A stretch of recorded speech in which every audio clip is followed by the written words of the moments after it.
Hi, my name is Lullan and I'm an artist living in Sweden. I've been thinking a lot lately about surfaces, especially for acrylics, and I think I can now safely say I cannot stand a rough surface.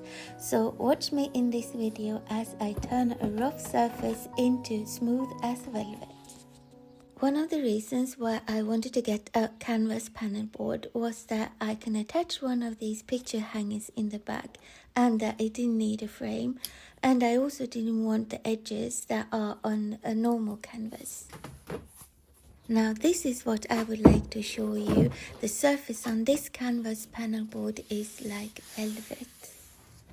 Because I now know that I almost hate panel boards, and I have so many that I bought because I thought I'd love painting on them. Silly, I know.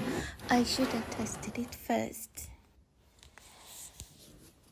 I needed to sort out the issue with the roughness that I didn't like, and I got some really good advice at my local art shop that I'm going to share with you, and just listen to the difference of the one with the gesso and one without.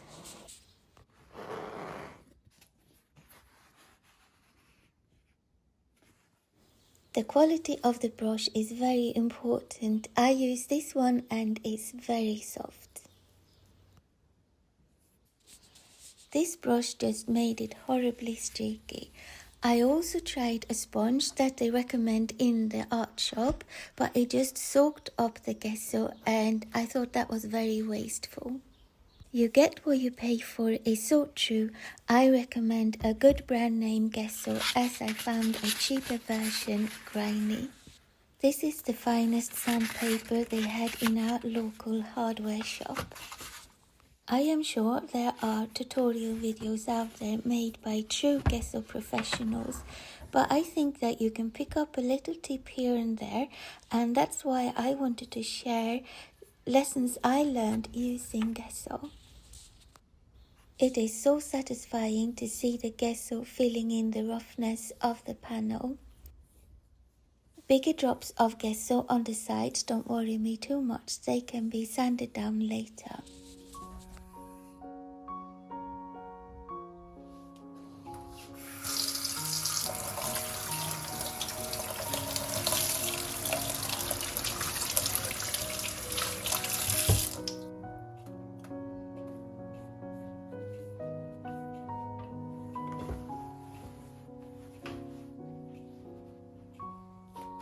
While the gesso is drying, I'm going to continue with my sketch for the panel I already gessoed. It's a tribute to our lovely finches on the balcony.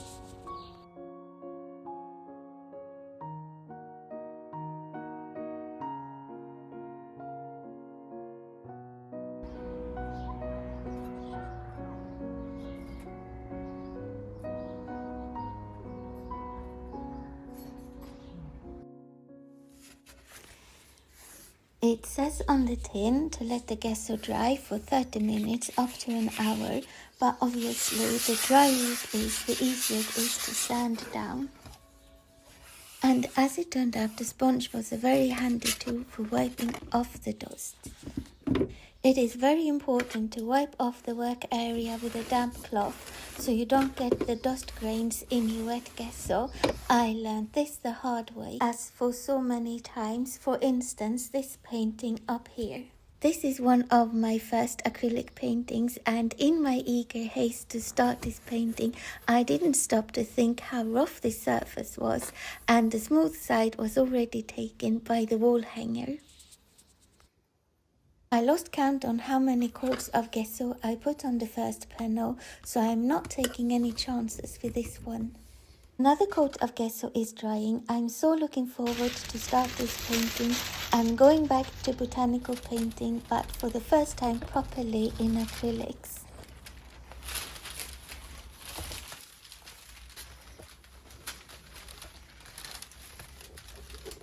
I cannot take all the credit for the things I'm showing you here.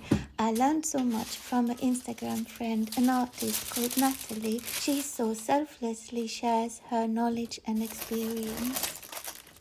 Even though the graphite paper is old, it works fine, and a big pen makes it easy to see what I traced in.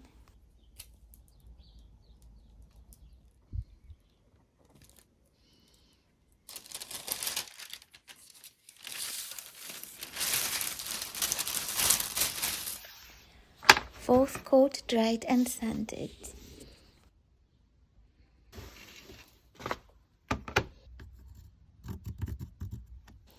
As I didn't like to pour the gesso on this small panel, I learned that the best way is to load the paintbrush full of gesso. While the fifth coat is drying, it's time for some boring household chores.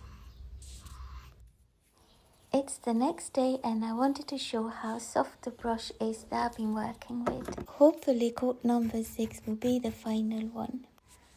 As the gesso beginner I am, I screwed on the lid above the wet canvas so flakes fell on it. I left it as it was, hoping they will come off nicely when I sand. And thankfully they did come off nicely. This is coat number 6 and I'm very pleased with the result. If I would be picky, I would put on a 7th coat as well. And here's the one I gessoed next to an ungessoed one. We are expecting a heat wave, so I say the next video will be all about lazy days in the shade with a sketchbook. I'll hope to see you in that one. Don't forget to click like and subscribe. Lots of love.